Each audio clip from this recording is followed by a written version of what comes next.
We are live on the Dialogues About Death show, episode one. Yay! Yay! It's Friday. It's Friday! Welcome, everybody, to the Dialogues About Death show. It is Friday, August 9th, and we hope you're having a lovely summer. Are you having a lovely summer, Chris? I am hitting it. I hit it hard in July, and I'm home here in August and September. I'm ready to hunker down. Holidays are right around. Halloween, Thanksgiving, Christmas. They're just days away. Say that. I Don't say went that. I went to Home Depot yesterday, and they already got the Halloween stuff out. I'm like, come on, people. We don't even have back to school in yet. I know. I was in a store that had Halloween and Christmas out already. I'm like, it's July, and like now it's August. Like, that's crazy. It's I crazy. know. It's just. It's wild. All right. Well, let's get to it. We're doing a short show. I think people really like, in and out. And so let's get Yeah. to it. We've got some Let's really do it. cool, the title of the show today is How to Find Hope in Your Memories. But I'm just going to get people a little tease so they stay on. We're going to be talking about three things that are very interesting. We're going to be talking about why your memories matter. Yeah. We're going to be talking about what's the difference between a eulogy and an obituary. There's actually a difference. It's important to know. And what you need to gather to write an obituary, which is very interesting. I love this. These are questions that came in for you, Chris. So let's start with why your memories matter, and I'm going to go off screen and let you ask that question. Sure. Gosh, what a great topic today. Why our memories matter. It's and the memories that we share with each other after we've lost a loved one. It's so important because we've always got our memories. As long as we have our thoughts and our memories, even though that person may no longer be with us any longer, it's about all the storytelling and all the times that you share. So it's so important throughout your life to build those memories, build those relationships with other friends and family members, because when you're no longer with us, it's about those things that you share with them is what will perpetuate the memories that they have of you. And especially talking to your grandkids and your great grandkids and sharing photographs with them, and even sharing photographs of them of their past, like of me sharing my photographs of my grandparents and great grandparents to my grandchildren and great grandchildren, to perpetuate the memories of the legacy of our family, which is such a cool thing. And with technology today, it's become a lot more readily available and a lot easier for us to do those types of things. Sharing is so important. And with digital technology, I actually have been working with my mom here the last couple of months, and we're going back through some old slides, those old-fashioned slides that you had the slide projectors and stuff. We're going through those actually right now from 40, 50, 60 years ago, and we're digitalizing them. So then I can keep those to share with my kids and my grandkids into the future. And it's of my great-grandparents and my grandparents and all the trips we've done, all the memories we've shared. It's such a cool thing. And that's why taking the time when you're at family gatherings, taking the time with your closest friends to share those memories and share the times. And don't forget to take photographs of those things too, because sharing photographs is part of your memory. A lot of storytelling can take place during those times, but the photographs are what tells the story of your life. I love that. That's really cool. It is so important, and we have so many photos that are blocked up in boxes, right? And we say we're going to scrapbook them. At least I'm guilty of this. But so my husband and kids bought me one of those Aurora frames. Yeah. Have you heard of those? I've got one right here behind me, but I've got it down because you say it's a distraction, but I've got it right here. It's turned off because I had it down, but right there I have it from, and there it is. There's a picture and it scrolls. And so what's the coolest thing about it is my family can share photos to me. And all of a sudden I'm eating at my dinner table where I'm at right here. Yeah. And I'm just eating dinners. Oh, see, they're just changed. And I'm eating my dinner. And all of a sudden I'm like, hey, I didn't see that picture before. And it's like my son or my daughter uploaded a photograph, which is new. So it's always evolving. It's always changing. So it's the coolest thing. So you can have all your family linked into it. And you can even have brothers and sisters and other family members all link into your frame. And if you don't like the picture, you can always kind of close it down or lock it out. If it's like, oh, that's disturbing, or it's like, oh, I don't want that memory, you can go into your little app and you can just kind of turn it off. It's still there, but you just kind of turn it off so it's not part of the slideshow. So I'll Exactly. put it back down so it's not a Put it distraction. down again because But it's focusing on that and not you, the camera. okay, And there we you're go. looking up at the camera too. So yeah, there you go. There we go. Okay. That's Yeah. No, it's so true. And I also was playing with the other day. I actually just went and I tapped it, and little hearts came up. And so Yes. I didn't even know that. I don't know if that means that you want to see it more or It, whatever. it'll show up more. Yep, Oh, there's ones that, yep, it'll show up more readily if you're like, oh, I like that picture, and touch it, and so it'll loop more often than the other photographs. wow. This show is sponsored by Aurora Frames. Everyone buy. There you go. There you go. Oh, so You that's know really what? They're great gifts. They're great wedding gifts. They're great graduation gifts. They're great gifts for anybody, and they are. They're very economical. And I that's what I've been doing for wedding gifts now. And all my family and kids are that's getting that's a boom, great wedding gift, wedding gift. That's a Yep. great idea. Yeah, I really like, especially also we talk with a lot of grandparents.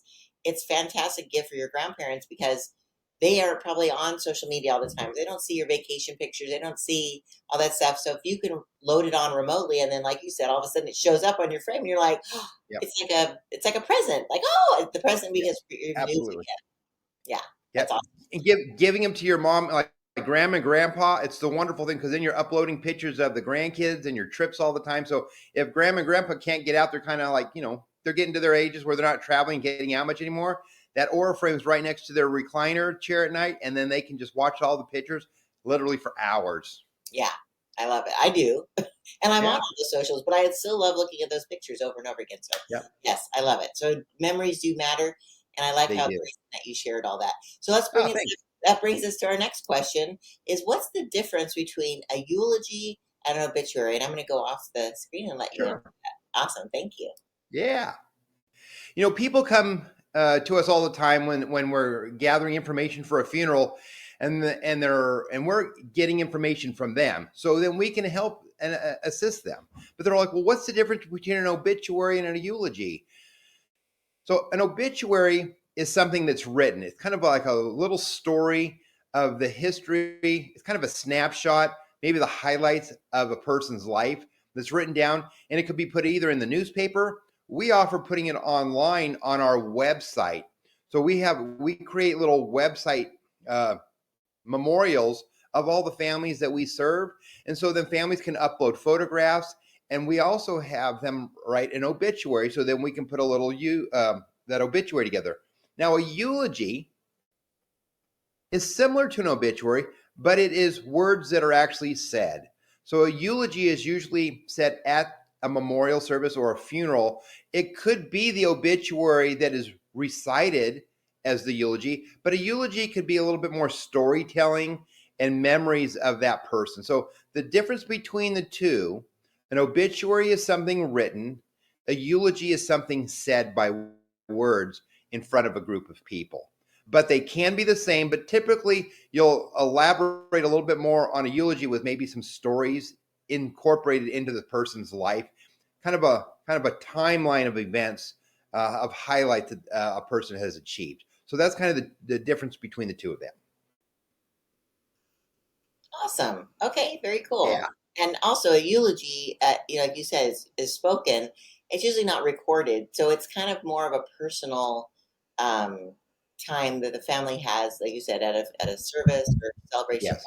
And so sometimes the eulogies can also be incorporated, have more than one person get up I and was I say it. was just going to mention that. Yep, at a service, typically you might have 3 or 4 people talk, maybe eulogies pertaining to the person's life. So you might have a family member say a little bit of a eulogy. It could be a coworker say a little bit of a eulogy.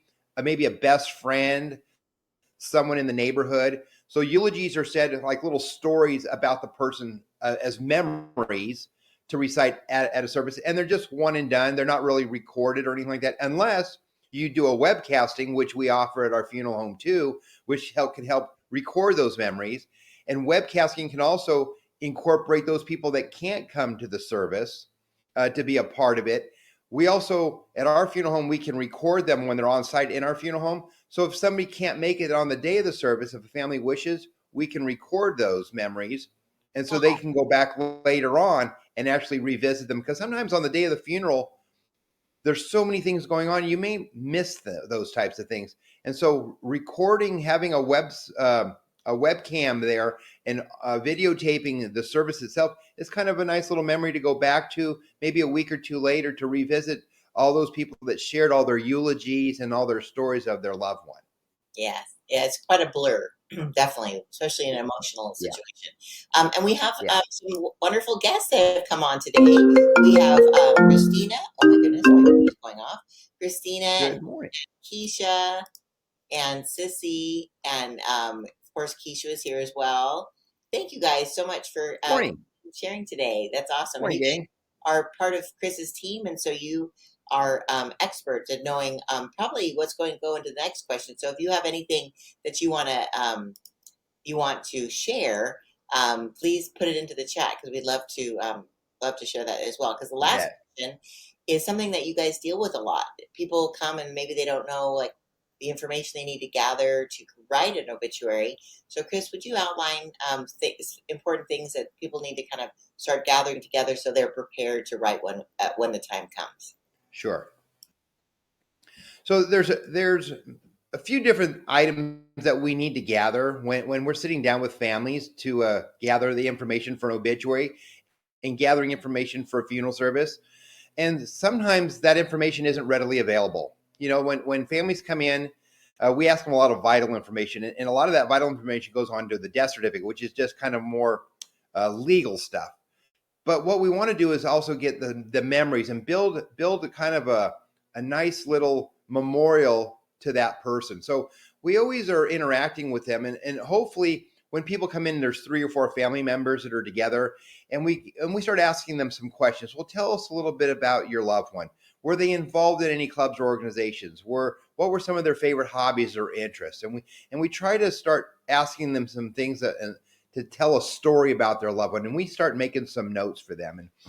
And then we ask the families during that time, it's like if they're wanting to write an obituary, sometimes families will say, oh yeah, we've got someone in the family they love to write.